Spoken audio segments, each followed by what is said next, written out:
Bioplastic surgery clinic উপস্থাপিত মঞ্জু আহমদ আয়োজিত বিডিজ most stylish award season 1 অনুষ্ঠিত হয়েছে। ঢাকার রাইফেলস ক্লাব অডিটোরিয়ামে আয়োজিত অনুষ্ঠানে বিভিন্ন সোশ্যাল মিডিয়া ও দেশের সাংস্কৃতিক অঙ্গনের সুপরিচিতদের মাঝে বিভিন্ন ক্যাটাগরিতে পুরস্কার দেওয়া হয়।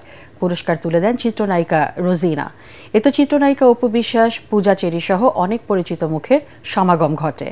অনুষ্ঠানে ফ্যাশন শো পর্বে শো স্টপার হিসেবে ক্যাটওয়াক করেন চিত্রনায়িকা অপু বিশ্বাস। শেষে মনোজ্ঞ সাংস্কৃতিক অনুষ্ঠানের আয়োজন করা হয়। বিডিজ মোস্ট স্টাইলিশ অ্যাওয়ার্ডসের মিডিয়া পার্টনার এটিএন বাংলা।